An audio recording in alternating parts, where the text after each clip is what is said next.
All right, what's going on, everyone? It's Billy Carson, aka Forbidden Knowledge, and Gven Sariol. What's going on, Gven? What's up, my man? How you doing? All right, man. All good. Trying to get off to a little bit of a start, a little bit of a glitch, but that's okay. We're here, man, and we want to welcome everybody to the Conscious Finance Podcast. Yeah, I'm excited. For those of you who are just joining us for the first time, you guys know that Billy has a full-blown network, and you know that he wrote a book, Woke Don't Mean Broke, Mm-hmm.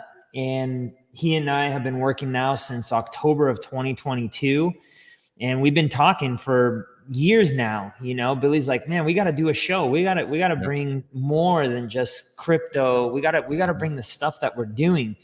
And so I said, yeah, let's get together a show. So last year, Billy and I met up, and I said, Billy, let's do a show called Conscious Finance, where we talk to people about, all the hacks. There's so many hacks out there.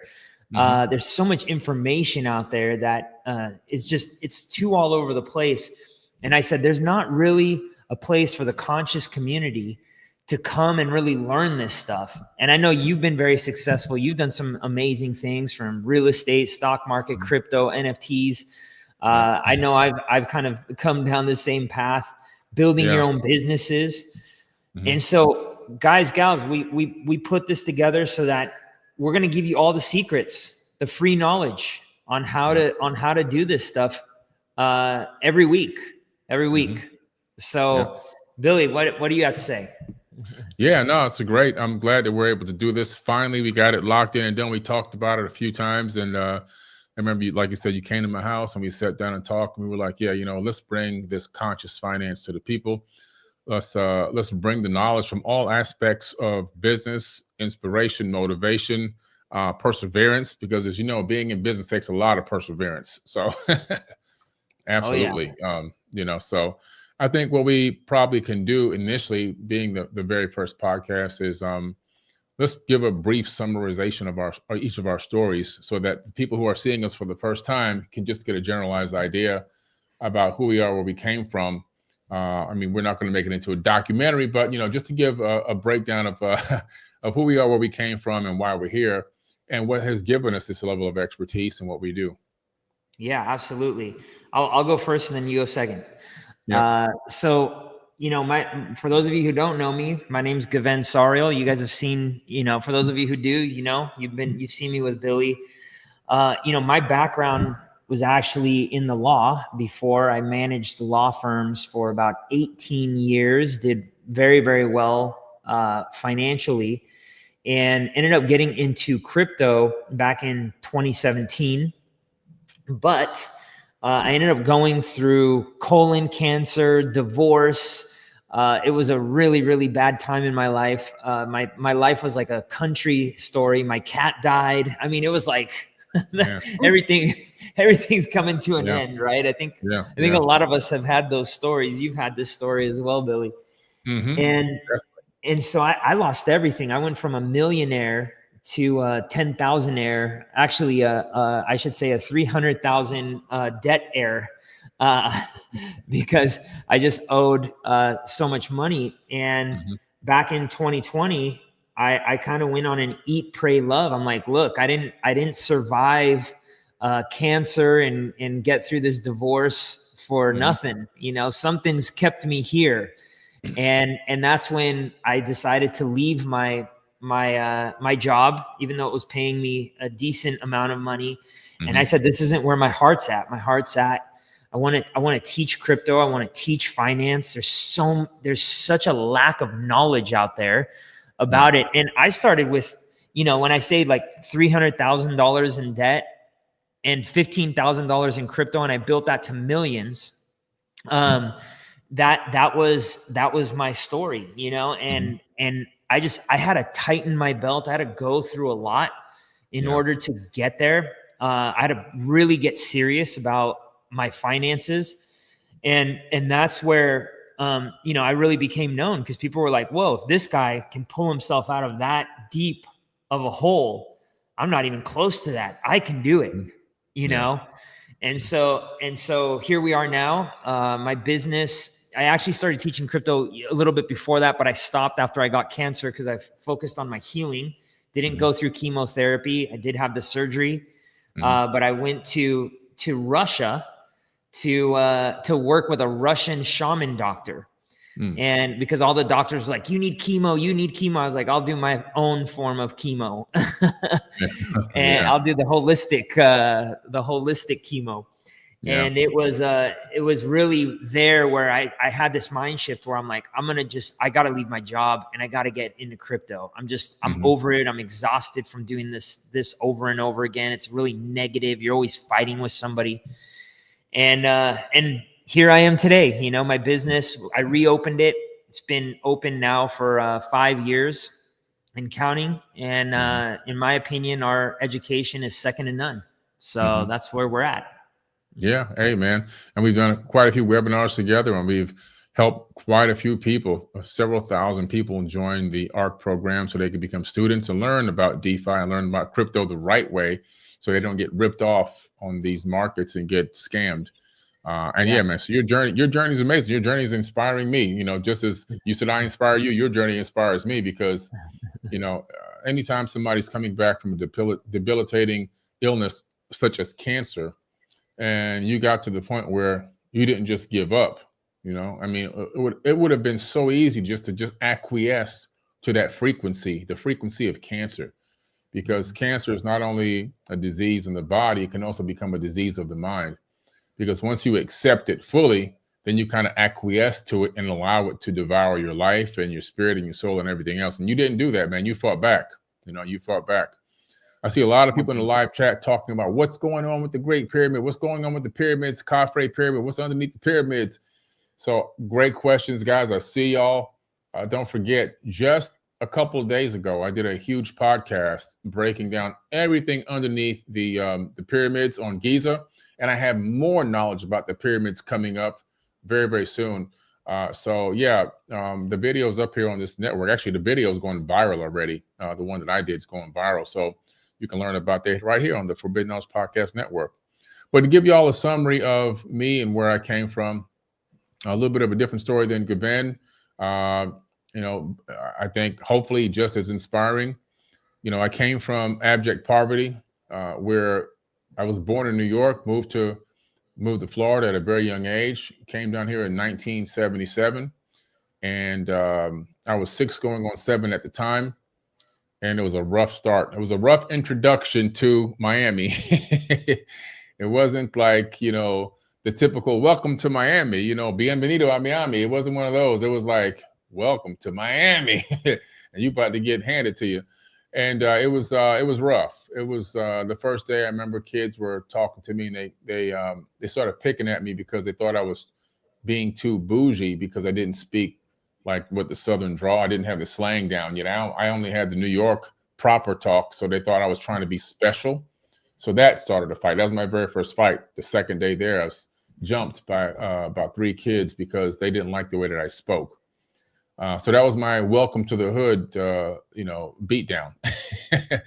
And being super impoverished and poor, you know, eating Cairo syrup and toast, eating matzo crackers and butter, waiting for the government cheese to show up, plugging our water hose into our neighbor's house to take baths in the backyard because we didn't have any running water at times. We didn't have electricity at times, or, you know, we didn't have a working septic tank.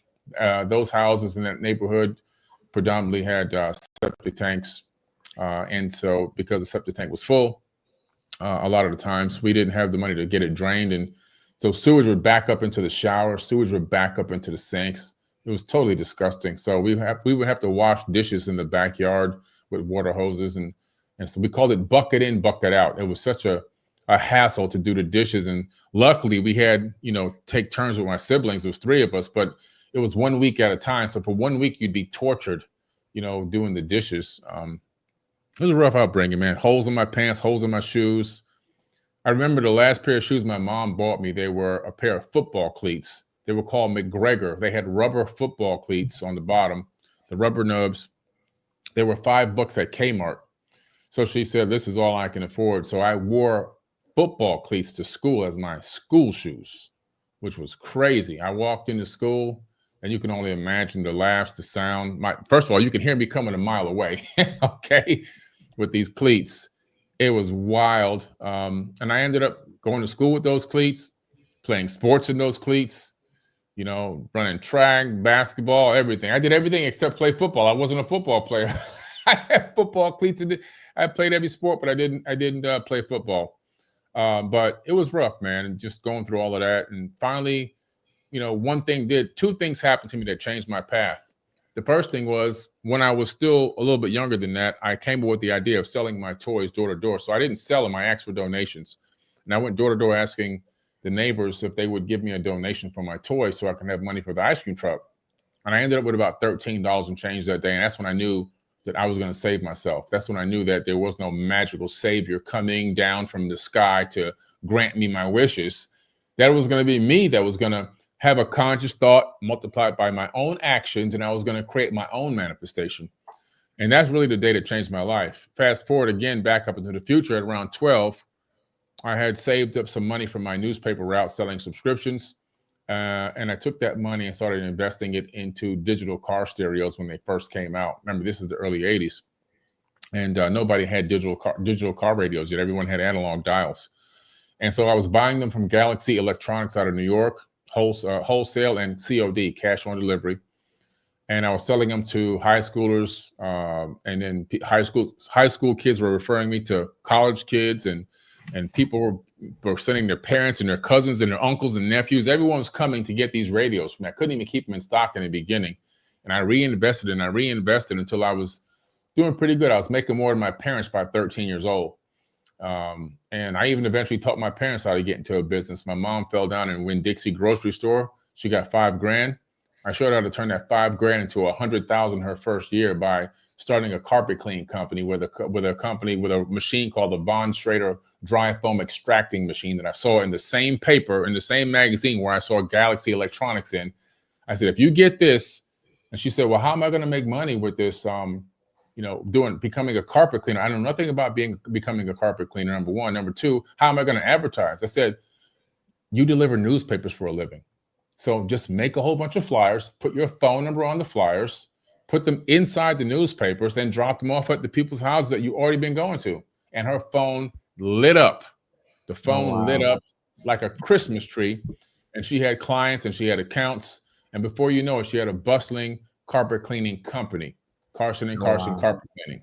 And that's how she got started. She took her 13-year-old son's advice and turned it into a big business. Okay. Oh, wow.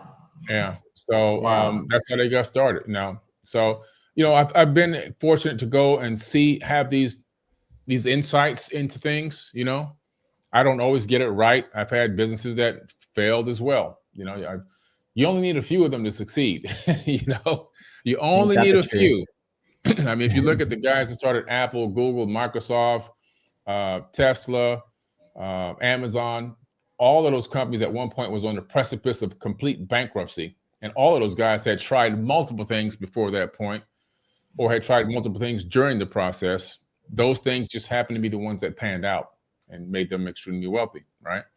So, it's all about having that vision and that insight, which fortunately for me, I've been able to have. I built another company called .com Marketing Group into a multi-million-dollar company in the late 90s when nobody had a website company yet. Nobody had websites yet. And I was simply cold calling out of the yellow pages and telling them, hey, this is what we got. We can make you a website. This is why it's great. It's going to generate you leads, generate sales, blah, blah, blah. I would set my own appointments to go out and demonstrate them. I would go on those appointments. I would close the deals. And then Friday, Saturday, and Sunday, I'd actually build those sites and get them up myself. I had gone to the bookstore to learn HTML, ASP, JavaScript, PHP, and C++, all from the bookstore. And so I got a computer from Renter Center for $19.95 a week. It was a Packard Bell, but I called it a Packard from hell because it always crashed. 2 gigabyte hard drive. And I got Microsoft Front Page. Front Page 97 was the name of the software program for building the websites. Front Page 97, it gave you the ability to point and click and create things, but also to see the raw code so that you can modify the code to get more of what you want to see on the screen. So it was great for beginners like myself. And I built a whole multi-million dollar company doing that. And eventually that I got approached by a company called Glowbench, which acquired us. And then that company ended up getting acquired by, bought out by the Amber Alert company. So that's my startup. Wow. Initially, my initial startup funded the Amber Alert system that tells you kids are getting swiped and everything else all around the country. Wow. So, I mean, that's just the beginning. I mean, obviously, there's a lot more to go, but to give you a general fundamental, base understanding of like, well, where did I get my business prowess? How did I become an entrepreneur? Like, I went through the hard grind, man. Like you did. I went through the hard grind. I went through tough times. I remember at one point it was so rough during this process of trying to build. I didn't have any money for food. I ended up homeless on the beach for a week, and I had to start, use the payphone to make phone calls to get back on my feet again. And I went to Wendy's one day and I said, I don't have any money, but can I have some water? And something, maybe a bun or like a sandwich that you don't have that you're going to discard. And the girl was like, well, Wendy's, you can always come here and get a free bun and a free glass of water, always.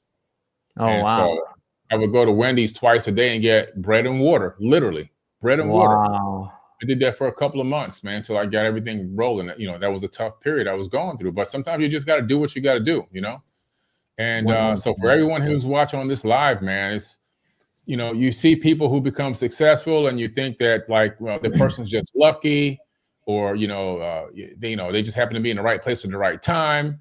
But I'm just telling you, when you see a lot of people, not everyone, but most people that you see with success, you only see the success. You rarely ever see the true story behind what it took for them to become successful. It's a grind. And I see you grinding nonstop, Gven, day and night and day. And you see me going, man, I'm sleeping 3-4 hours a night and I'm going nonstop. And this is the grind that it takes to try to become successful and maintain success. And we still go through our ups and downs, but overall, we're trying to achieve more ups than downs. And I believe that, the knowledge that we both obtained over the years of struggle, strife, and the grind, we can definitely share some nuggets, with everyone who's watching right now that will hopefully, help get you out of a situation, help you shortcut some drama and some trauma and bring you to a place where you can actually maybe achieve something great, So that's what it's all about. Yeah, Billy, I put up here, the success iceberg, I'm sure you've seen this before. Oh, yeah. and it's so true, right? Like, aside from the law firms that I started back in the day, I also had a computer networking company that failed. I had a cell phone business where I sold cell phones really early on. I was making good money at the time, like $5-6 grand back in the early 90s. Yeah. And then before that, I had a Christmas lighting business, right? Where I would just go and I would light Christmas homes with Christmas lights. And I did that for about 5 years. But, like you said, a lot of the stuff that you learn, it's like nature. There's no shortcuts to it, right? There's no shortcuts to I used to live in Costa Rica, for instance, right? And where I lived was right next to one of the major volcanoes there. The whole thing blew up back in the 1970s. Everything was just destroyed. And it took the time that it took to build. And now it's one of the most like abundant, flourishing ecosystems in the world, right? But it took time. It took hard work. It took a grind of the entire thing. It's crazy. You see from the ants to the bugs to the spiders to the monkeys to how everything works, right? Yeah. But that's, like I love using like nature and business as an analogy because they're so closely knit, and sometimes you have setbacks, right? Sometimes the volcano explodes and it's like, man, what do I do? Today I had a student on. We're thinking about naming him one of our elders in our group. He's 69 years old. At 50 years old, he ended up blowing. I told you this today. We had a phone call. He ended up getting in with a government contract that went bad. And he put $7 million. He said, I put in every last penny. Ooh. And he says, I lost it all, Gven. I lost it all. And I said, wow. And, you know, now he's retired. He's been retired now for 2 years. He built himself up back to a couple of million. And he's enjoying life. He's, you know, he's got his son, his daughter, taught them a lot. And they're both very educated people. And that's like his pride and joy now, and being part of our community, which is really cool. But I said, man, we need you teaching a lot of the youngsters and being there so that they can go and ask questions about, hey man, like I'm in this jam. How do I do it? Right.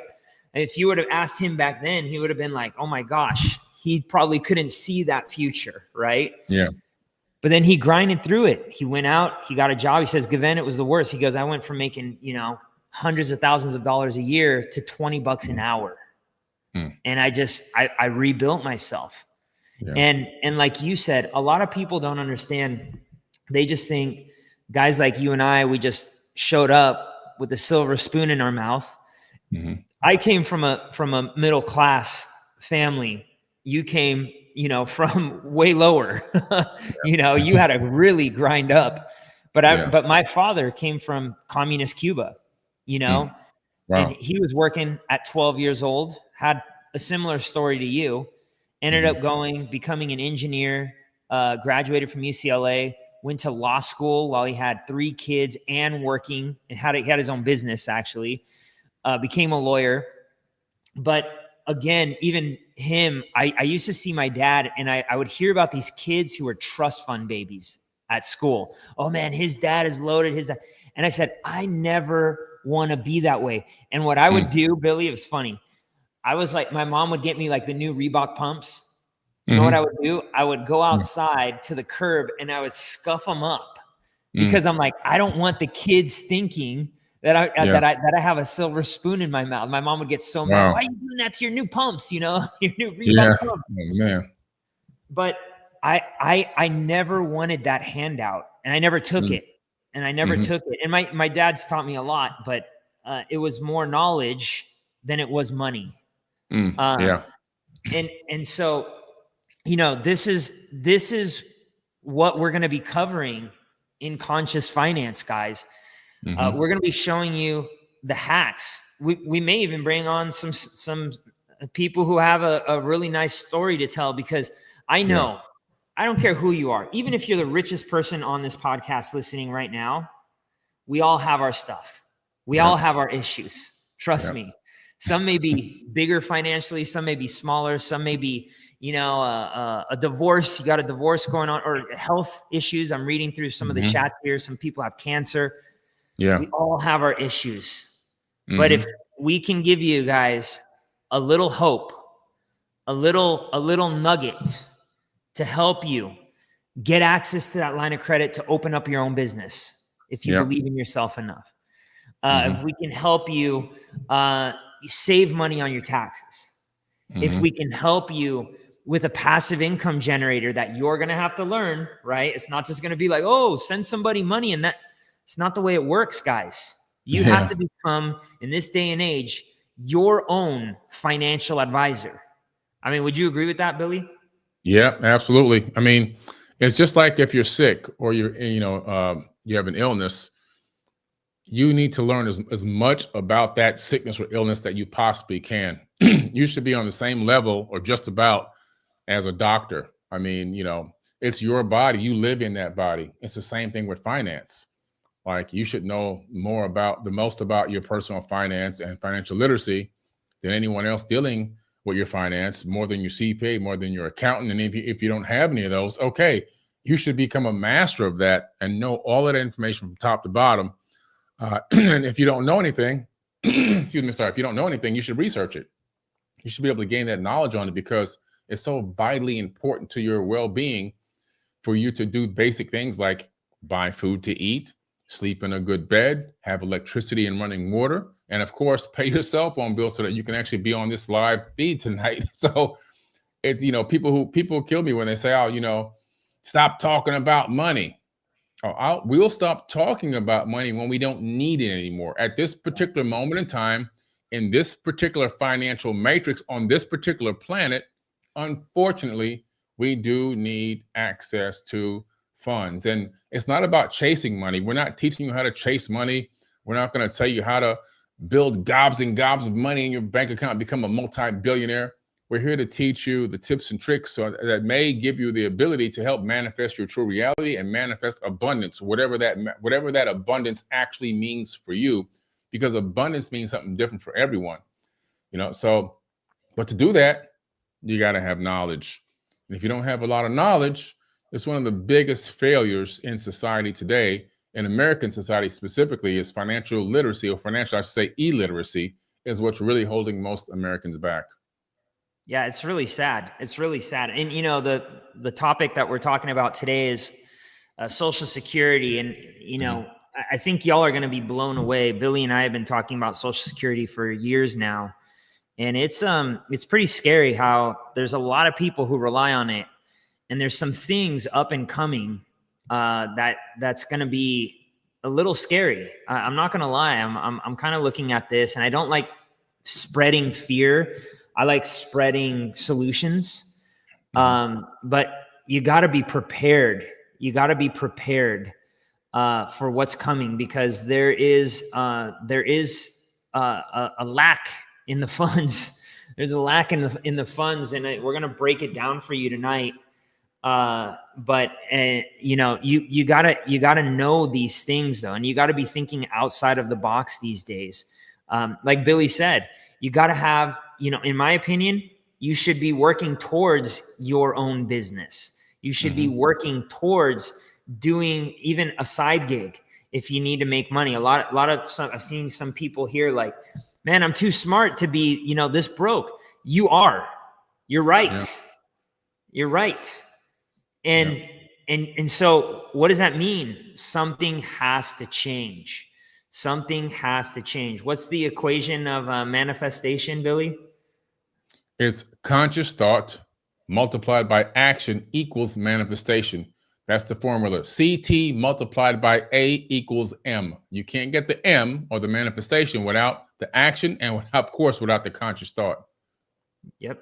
So guys, gals, if there's something that you're looking to manifest, if you're in a jam right now, in my opinion, you got to be writing down that goal, and you got to be in thought about how you're going to take action to make that goal your reality. And that's what, the issue with a lot of people with the secret or whatever, they're just like, oh, I'm going to sit on my couch. It's going to fall on my lap. It could. I mean, I've had things like that happen to me before. I'm sure you have too, Billy. Like, oh shit. Yeah. I call those white swan events. Instead of black swan events, they're called white swan events. But you've got to put that thought into it. And anytime there's like that doubt that pops into your mind, that's like, I can't do it, or I'm not smart enough, or, I don't have the time. I can't work that hard. That's when you need to shift the mindset. That's when you need to shift the mindset. Yeah. Right. And so, Billy, let's talk a little bit about Social Security, but let's run the spot first, and then we'll come back to these amazing people in regards to how they can get out of this Social Security crunch and what they need to be looking out for. Absolutely. What can I do for you? I wanted to see if I can get a $20,000 loan. Okay, great. No problem. Do you need my credit report? Nope. Any forms to fill out? Not necessary. Well, how long will it take? A few weeks? No.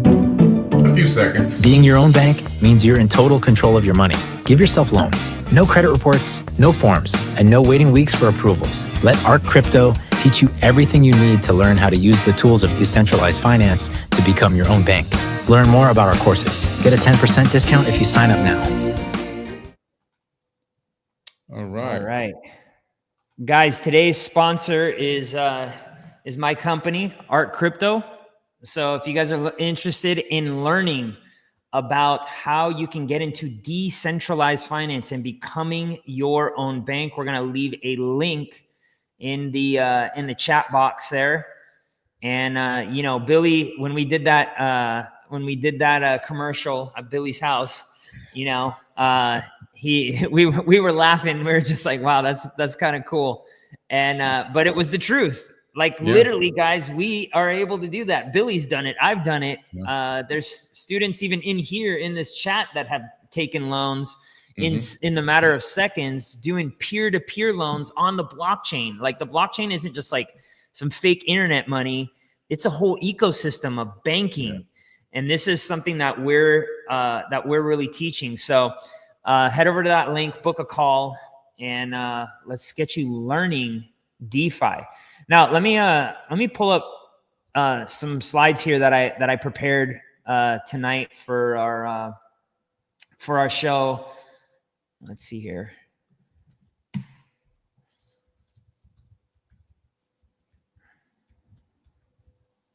Oh man, it looks like 1 second, Billy. For some reason, my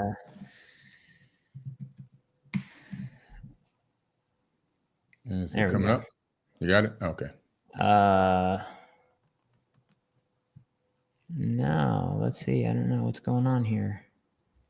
Are you gonna drop it into the here we go. No, I got it. Let's share my screen here. Yeah, so today we're going to talk about the Social Security trap, and we're exposing it. Billy, last week I actually sat down. He's a neighbor of mine. This guy, he actually works for multiple different Social Securities throughout the world. All right. And he's the one that actually helps them allocate their investments. And I was like, whoa, they have investments?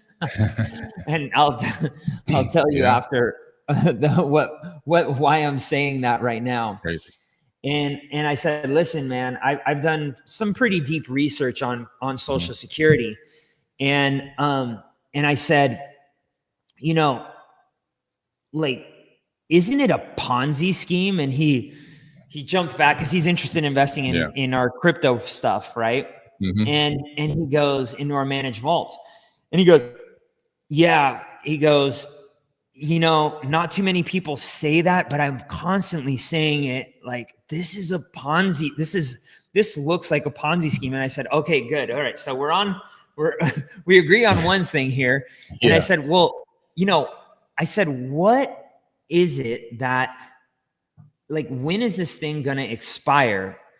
And I put some slides in here that's going to show everybody, like, it's not like a matter of if, but when.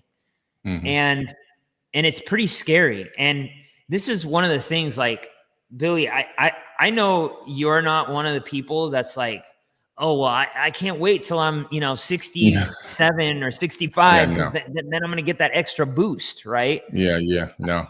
I'm not even counting with it, to be quite honest with you. No. I'm not even counting on it. So they can keep it. Yep. So here's a breakdown. All right. So first of all, Social Security represents 50% of the income for 2/3 of people that are on Social Security. All right. So that's a substantial amount of money that people rely on. Okay. And if you had to cut that money, or if you had to push the Social Security down the line, then what would end up happening is you'd have people that are just going to be exhausted from, already pretty long work for, like, their age, right? Like, we're not built to be working that long, but this is going to be forcing people to have to take second jobs, which in a time where AI is coming out and taking already over jobs, we've saved a lot of money with AI just in our labor force. I mean, a lot of the people that we're using, they're in the ones that were able to adapt, man, they're like superhumans now, right? But the people who don't, it's going to be a rough road, right?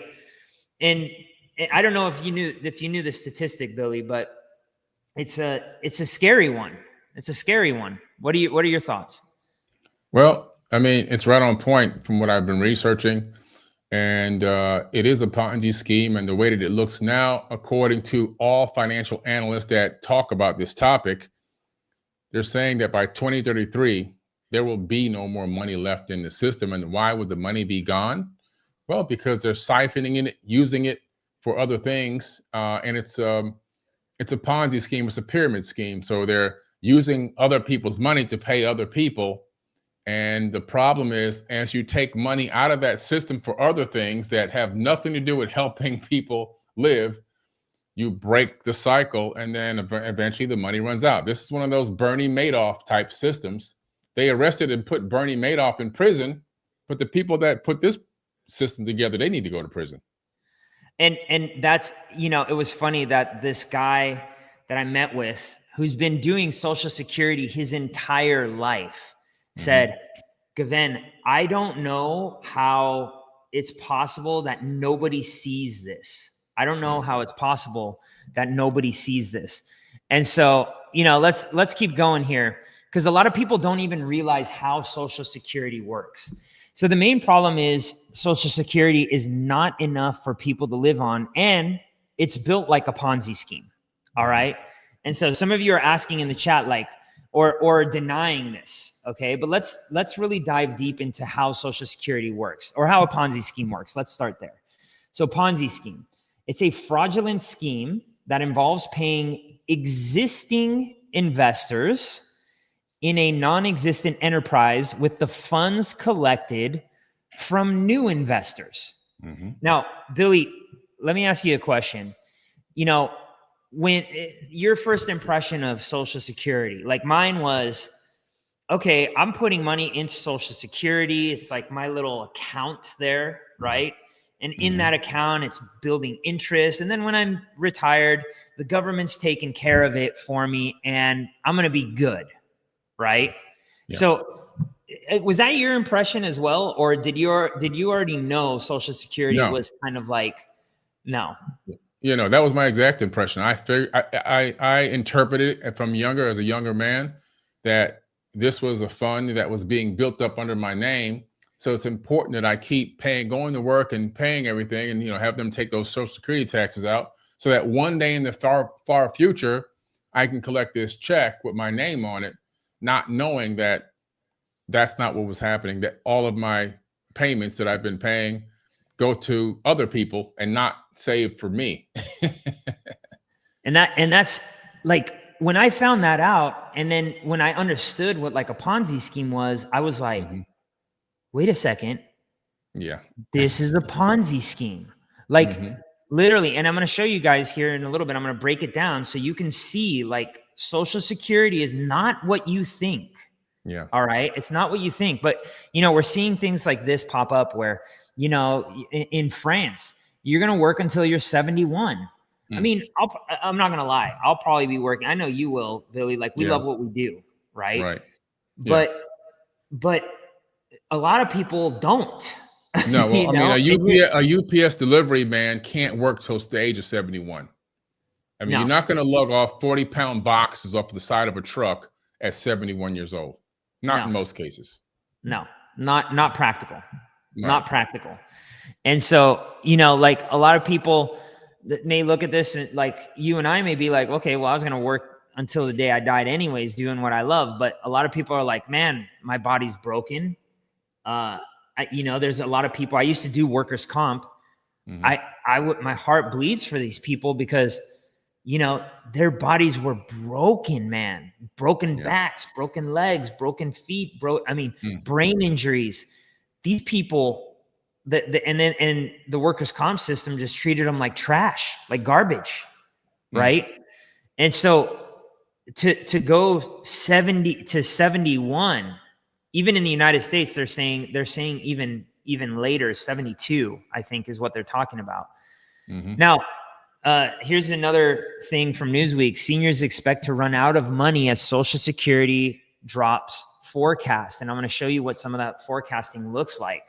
So I got into a fight with ChatGPT earlier, right? Yeah. So I showed you all this, what the definition of a Ponzi scheme is.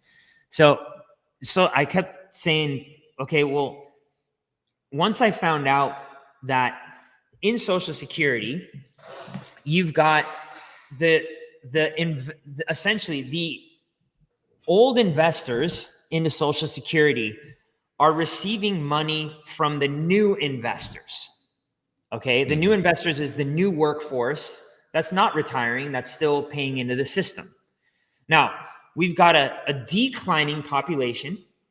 All right, we've got a declining population, and then we have these baby boomers that many of you may be a baby boomer, okay, right now, that are just coming into their retirement or have been in retirement, I think like 5-6 years now, okay, coming into their retirement ages. And so there's this massive amount of people that were born during this time period, you know, the 1940s all the way to the, I don't know, I think it's like the 70s, maybe 70s or something like that. And that dictated the baby boomer generation, right? Yep. And so what ended up happening was after that, we didn't have so many babies. After World War II, we didn't have so many. The birth rate did not keep climbing.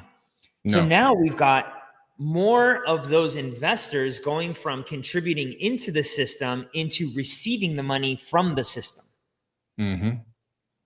Okay. Yep, absolutely. Yeah. Well, I'm going to add to that, in 1940, there was 42 workers per retiree.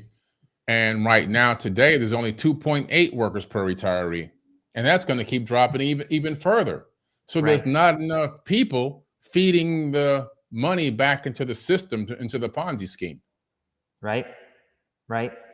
So I got into a fight with ChatGPT as I'm like finding all of this stuff. And this is what it said. Social Security operates like a pay-as-you-go system where current workers fund the benefits of retirees, similar in structure to a Ponzi scheme, though without fraudulent intent. and I'm sitting here like, wait a second. And then I went deeper down the rabbit hole. I'm going to show you guys here where I do believe the fraudulent intent was. Okay, because a lot of people don't understand. So it says here, and I'll read this in full disclosure. However, demographic shifts such as fewer workers supporting more retirees raise concerns about the system's long-term sustainability. Okay, so here's some of Social Security's pitfalls, right? In November and December of 1982, the Old and Survivors Insurance Trust Fund. It's an insurance trust fund. And by the way, remember, guys, I came from the law. You had to keep very strict accounting in your trust account. If you were off by even a cent, they could fine you, they could put you in jail, they could take away your law license. Okay? There is not a snowball's chance in hell that you could call up the state bar and say, hey, is there any way that we might be able to borrow some money against our client's trust fund? I mean, they'd show up with handcuffs if you even ask the question. Okay? But our government can do whatever the heck they want. Yeah. And here's what they did. They borrowed a total of $35 million from Social Security funds. Now, this borrow... $35 billion. Billion with a B. Yeah. Sorry, billion. You're right. So this borrowing effectively used trust fund assets to finance other spending rather than leaving them invested in Treasury securities. Yeah. So remember how I said, Billy, at the beginning of this, like I thought they put my money into, I had an account there. They were going to grow it by, whatever, 2, 3, 4% per year, whatever the Fed rate was. No way. You're never going to see. And by the way, if you were to put your money and compound it by 2%, I got to do a slide for this. It ends up being like exponentially more than you would have ever received from the Social Security Trust Fund. Exponentially more, just at 2%. Yeah. And so, Wow. yeah, it's wild. It's wild. So none of these borrowings have been paid back in cash. They remain on the books as special issue U.S. Treasury securities, i.e. IOUs, that the trust fund holds until redeemed to pay benefits. Yeah. That now, again, in any other business, that would be illegal. Yeah. You cannot take people's investment money and borrow against it, against their will, without them knowing. They don't even approve. We don't even have. They don't say, "Hey, Mr. Carson, Mr. Sariol, we'd like to. Would you be interested in having your future Social Security monies moved into an investment sweep account?" No, there's no asking of any questions. There's no approval process. They just do with literally your money what they want. Just pay and shut up. Yes. And maybe you'll get your money. Or like I'm going to show you here, by the year 2033, a portion of it. So as of the end of 2023, the latest Social Security trustee report, the combined the trust fund reserves stood at about $2.86 trillion. All right. And according to this, what was that, Billy? No, I said, yeah. Yeah. So according to the same report, it's projected that all funds will be used and exhausted in 2034. There you go. I just earlier said I was just guessing about 2033. I was close. Yep. Yeah. And so check this out. So if they were to inflate the supply to pay this back in that same year, when already inflation has gone up because of COVID and all of these other factors, we now have, tariffs coming, which, who knows? Maybe it's a good thing. Maybe it's a bad thing. I don't know. Okay.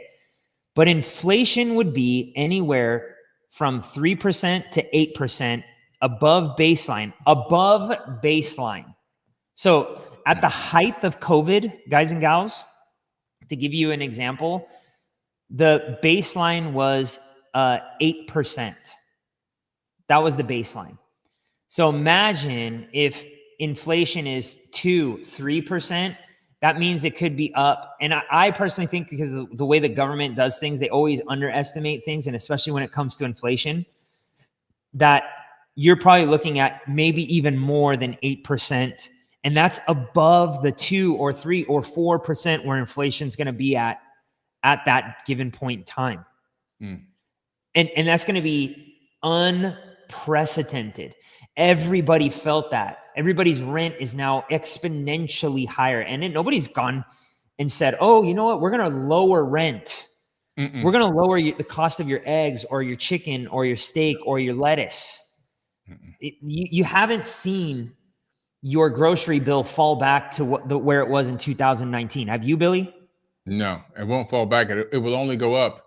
And the reason being is because a mind once stretched can never go back. And that applies to everything in life when it deals with a human being. And since human beings run corporations, once you stretch their mind by paying them significantly more amounts of money for rent, for products and services, for food, for hotel stays, for gasoline, or whatever else you're buying, they realize, oh, they'll pay this amount. Yeah. And once they got you at that amount, you're pretty much at that amount. It might fluctuate a few pennies here and there, but you're pretty much stuck. We're pretty much locked in at the post-COVID prices, which in my opinion is absolute premeditated price gouging. Yep. And why the government allowed it is because at the higher price points, the taxes now are multiplied. So in Florida, in my city, we pay 6% sales tax. But now imagine paying 6% sales tax on 20% more of a fee for the same goods. And now multiply that by millions of people just in this city. Now then multiply that by billions across the entire world. All of a sudden you can see, like, once they get a price up, these governments, they want to keep it going. So they encourage these high prices wherever you are. Pretty much almost on any of the big countries in the world, they encourage it because they themselves are going to eat even more. Yeah, 100%. You know, like a perfect example. So remember, I used to be in workers' comp. So in 2004, they reformed the entire workers' comp system because it was being abused. There's no doubt that it was being abused. All right. It was being abused from the other end. But here's the thing. They said, proving your point, what you just said, insurance companies came in and they got Arnold Schwarzenegger in and they gutted this industry. All right. I'm talking if they were paying 20% of what they were paying in like 2004 and 2005, I would be surprised. That's how much of a savings. Like workers' comp became, as an insurance company, became one of the most lucrative businesses in California. Do you think that they passed those premiums down to employers? No way. No. They didn't even touch it. They were like, oh, guess what? Your workers' comp didn't go up. And they got all the savings, right? That's the way inflation works, guys. That's the way inflation works. Yeah, man, they'll hike up those things. And maybe it was like premeditated. Maybe they just let it get out of control for that main reason, right? Oh, yeah. Facts. Facts, yeah. Right? So, you know, like, guys, gals, there's no silver bullet here. All right. There's no silver bullet, but there's going to have to be some level of pain. There's going to be some level of pain that the government is going to have to bring to the public if they want to make it work, if they want to keep Social Security, right? And so some of the things that they're proposing, tax hikes, which would suck because you're already paying the silent tax, which is inflation. Taxes are already high enough as it is. You know, maybe some of you don't even pay taxes because it's 11,000. You make less than 11,000, but you're still paying inflation. You're still paying gas tax. You're still paying sales tax. Hopefully you don't drink, but you're still paying alcohol tax. Like tax on top of tax on it, guys. You don't even know how much tax you really pay because it's hidden. It's just like, oh yeah, okay, I went to Walgreens or Target and I spent $100. 8% of that probably went back to the county or state or whatever. Yeah. Right. So even if you don't pay tax, you pay tax. Right. So raising your taxes even more, I don't know. I don't think that's a good fix. Combine fixes still fall short. So even a mix of measures, so let's say delay depletion by a few decades rather than providing a long-term solution. So we just kind of kick the can down the road. And, significant economic and social impacts would be that necessary changes could impose heavy burdens on workers and seniors, like some of the most vulnerable people, because they're not working anymore. They don't have that capability. Maybe some of you do as seniors because your heart's in it, but do you really want to keep doing that accounting job? Does it make you wake up in the morning? Yeah. I don't think that's really the case. Now, hopefully, you have this whole Doge system coming up here where they're cutting a lot of the bureaucracy, but I don't know, you call them polytricksters for a reason, Billy. Yeah. And so I'm kind of in the same boat. Like, okay, yeah, you're going to appease this side of the base, but then the pendulum swings back over here and nobody's ever going to be really happy. So like, how do you, and these are the things that we're going to be talking about in conscious finance, guys and gals. How do you really get past this? Yeah. How do you rise above this?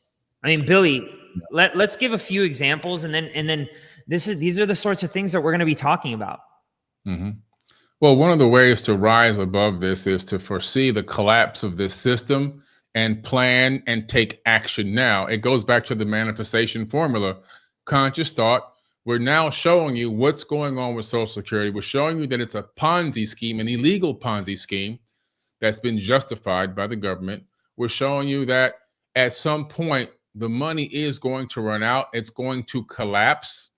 A lot of people have had their hands in there for a while, siphoning money out of this system, which was discovered by Doge, right, with Elon Musk. People who were dead for hundreds of years were still getting checks. That's going to people's pockets. So that's robbing the system. And because we have a declining population and a declining number of people putting money back into the system, it's a deck of cards waiting to fall apart at any moment. And like we said earlier, between 2033 and 2034, it's gone. So now knowing that, now that you have this awareness to this absolute fact that this is going to happen, don't put your eggs in that basket anymore. Now you have to say to yourself, oh, wow, this system, this rigged system might not be there for me. So let me not rely on it and let me figure out a plan B and a plan C. And that would then go into learning how to generate or create your own passive income. And then you could take that passive income and you can save it. There's many different ways that you can save it. We'll talk about many different ways during these financial podcasts, these conscious finance podcasts. But taking that passive income, generating it, saving it, and letting it compound so that by the time you get to those ages where you want to retire, you create your own retirement fund and you're not relying on this mysterious Ponzi scheme money to be there for you. Yeah, 100%. And, you know, just to like add to that, Billy, you know, again, I teach crypto. So like and I invest in crypto and manage a pool of money of crypto. Okay. So I'm a little biased, but I will say this, right? There are other avenues of things that you can invest in: real estate, commodities such as, you know, gold, silver, palladium. I have a lot of friends who invest in multiple different things, right? That are not the Ponzi dollar, which we'll talk about the Ponzi dollar, how the dollar is actually also a Ponzi scheme. So it's like two Ponzi schemes. It's like two pyramid schemes in one business, just two different products, right? Yeah, it's crazy. And so it's wild. But also stocks, you know, even if you're conservative and you're dollar cost averaging into your stocks, that's also an alternative that you can be investing in little by little. And the particular student, our elder today, I asked him, what did you do? What did you do? He says, well, you know, I didn't buy any new cars. I lived debt free.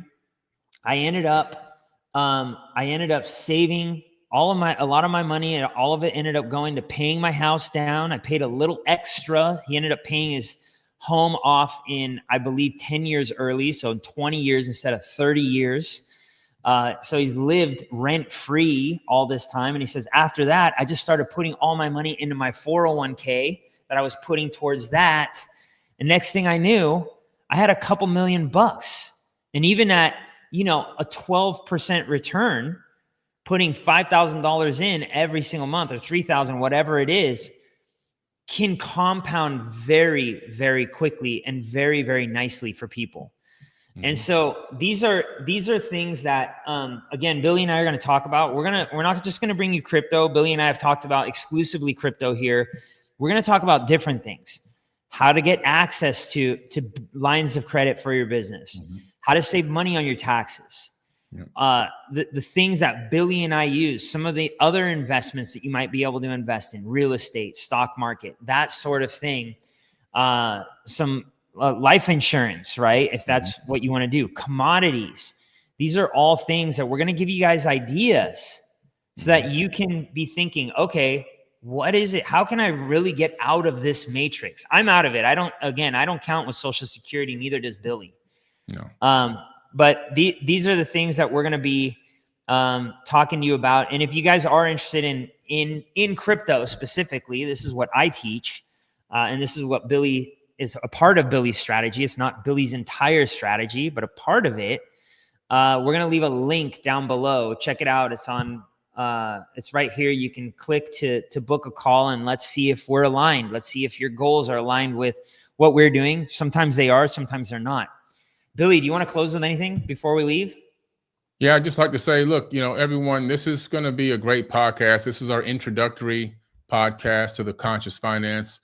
And like today, I saw a lot of people lighting up in the live chat because they learned a lot from what we're talking about with Social Security. Because I think a lot of them had the same ideas that we both had, Gven, is that when you work, this money is going into a special account just for me. And I know there's this big scam that's been going on for so many years, the straw man scam, that supposedly there is an account with your name and it's linked to your Social Security number. It's got all this money in it, but that's a big scam. And everyone who's really tried that and tried to use that money that doesn't exist has ended up, a lot of them got in a lot of trouble. Some people even went to prison over that. There is no account with your name on it in the government's, bank vault. There's nothing there except scams. It's all that is there is them taking your money, them investing and pooling your money to other things that we have no information about, have not been privy to, and then them trying to siphon some of that money back to the people at the top that are retired way ahead of you, and it's destined to fall apart. So to look into things, alternative things that we're going to be talking about on this podcast, one of them being, of course, is becoming a student of the ARC and learning about crypto and DeFi, which we've been dropping a link in the live chat many times throughout this podcast, as well as in the caption of this video or audio, wherever you hear it. So we'd love for you guys to join us for a free consultation off this video, and we'll teach you there. But we'll be back every week with a Conscious Finance podcast. And like today, we're going to drop some knowledge of things that you might have not known actually exist. But we're also going to be providing more and more solutions as we go on with this podcast. And we're really looking forward to bringing you guys this knowledge from all of our combined shared years of business expertise and our passes and our fails. We've won and we've lost, and we're going to bring all of it to you and be raw with it so that you guys can hopefully bypass some of the loopholes and some of the mistakes that we even made. Right, Gven? 100%. 100%. It's going to be fun, dude. We're going to have a lot of fun with this.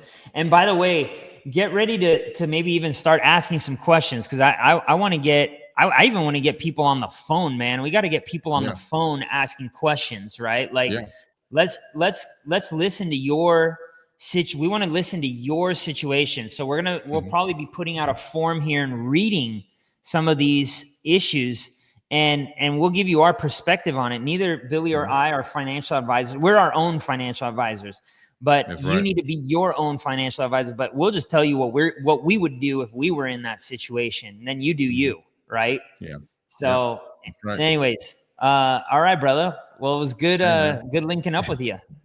Yeah. Good linking up with you. Thank you for everyone in the live chat. I think we had at the highest, we had 17 or 1800 people on the live tonight, and it's going to grow. I couldn't send a text out tonight. There's some technical difficulties with the text. So if you saw this after and you said, hey, I didn't get my text, it's just because there's a glitch in the text messaging system right now, but I'm pretty sure it'll be fixed. And I'll make sure we get this text out and so everyone can get a chance to come back and watch it, whoever missed it. But we appreciate you guys. We love y'all. Thanks for watching Conscious Finance with Billy, Carson, and Gven Sariol. And we'll be back again very soon. All right. Let's, I got to get the outro.